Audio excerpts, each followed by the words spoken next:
आङो बेखौनो आवगायनिफ्रायनो होनबाय थाखादोंमोन जे कंग्रेसाव नोंथांमोना फै आङो बेखौनो आवगायनिफ्रायनो होनबाय थाखादोंमोन जे कंग्रेसाव नोंथांमोना फै कंग्रेसा ओरैबायदि जाथि बासिया धोरोम बासिया बयखौबो लानानैसो मोनसे भारत नंगौ गिबियावनो आङो गासै बड'लेण्डबासिनो खुलुमनाय जासिदों खुलुमदों मैया आङो दिल्लीयाव राहुल गान्धी बिथांबो दङमोन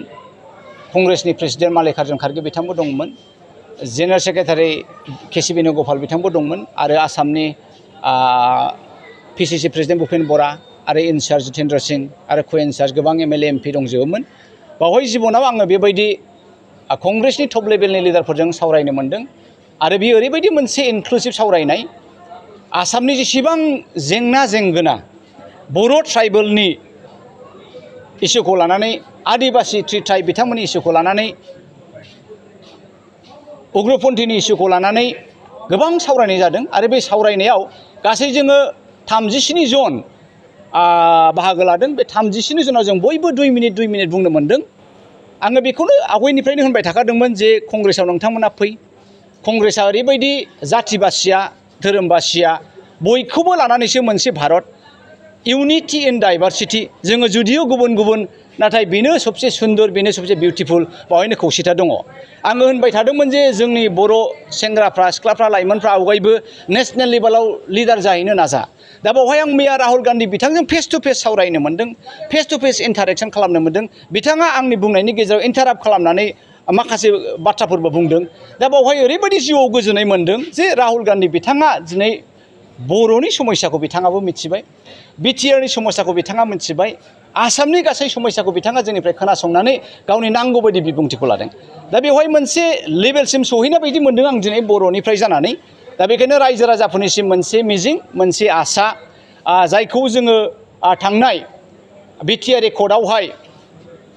एकर्ड खालामदोंमोन बेफोर एकर्डआ दिनै जोंनि बर' हारिनि आन्दलननि गांनाय उखैनायखौ फोलोमनो हायाखै बरंसो मोनसेबो दफाफ्रानो दिनै इमप्लिमेन्ट जायियावहाय खोब सन्देहजनक दा बेफोर गासैबो खोथायाबो बिथांनियाव बेरखांदों मैया जे कंग्रेसआ पावाराव फैयोबा राहुल गान्धीया पावाराव फैयोबा जों रावखौबो मोखां गोसोम खालामा गासैबो भारतबासि गासैबो आसामबासि जेसेबां जाथि जन'गोष्ठी दं बयबो खर' देदगा बिखा फोरदान आसामाव रायजो जानो हागोन दा बेफोर खोथाया बिराद गिदिर खोथा आरो जों बे बाथ्राफोरखौ राहुल गान्धीजों फेस टु फेस सावरायनो मोन्दों दा बेखायनो आंनि बिदा फंबाय बिब' बिनानाव गासै बर' रायजो राजासिम बेखौनो खावलायनाय जे नोंथांमोनहा फैबाय थानाय समाव कंग्रेसखौ मदद हो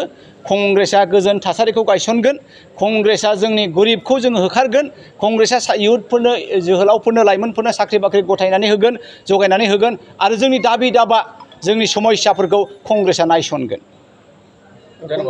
कंग्रेस खुंथाया फैगोन बे रोखा नामासो 24आव एबाराव कंग्रेस खुंथाया इन्डिया अर्थात गुबुन गुबुन दोलोफोरखौ लानानै मोनसे इन्डिया जादों दा बे इन्डिया पावाराव फैगोना एखेबारे सियर पावाराव फैगोना सियर आरो एबार 2024नि लकसभायाव कंग्रेस एजेपि तृणमूल आप जों ज' जानानै जोंनो बांसिन एमपिखौबो देरहागोन बेयो एखेबारे सियरथार बुलाय सोलाय जानायनि जाहोन सोरबाया एसटि बिदों सोरबाया आलादा रायजो बिदों सोरबाया उमुक बिदों बे गासैयाबो बे जोंनि गरिब दुखिया साख्रि गैया बाख्रि गैया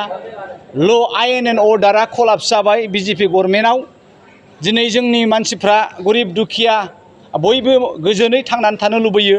दा बावहाय जुदि ल' एन्ड अर्डारा जुदि जोंनो सिकिउर मोनसे सिकिउरिटि होनो हायाब्ला भारतनि संबिधानाबो जुदि जोंनो मोनसे थासारि गोजोन थासारि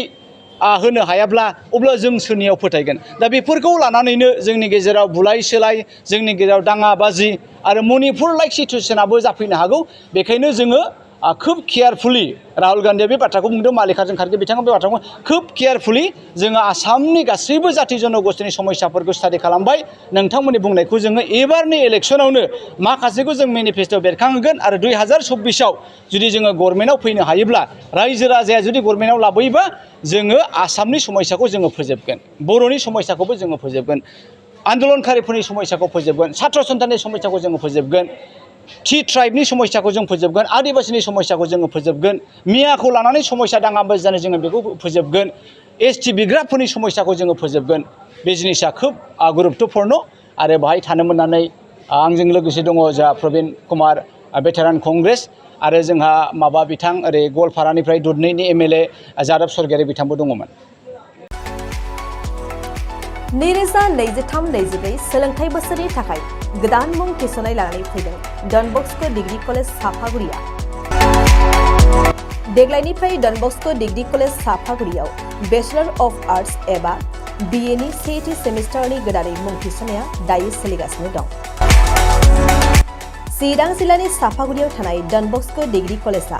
देग्लायनिफ्राय BA थाखोनि सेथि सेमिस्टारनि थाखाय गोदानै एडमिशन लानायजों लोगोसे बड', इक'नमिक्स, इंलिश, एडुकेशन, हिस्टरी आरो पलिटिकल साइन्स आयदानि थाखाय BA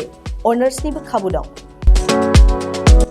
गोग्गो सोलोंथाइनि थासारिजों लोगोसेयैनो डन बस्क' डिग्री कलेज साफागुरियाव आलादायै हौवा हिन्जावनि थाखाय हस्टेलनि खाबुबो दं।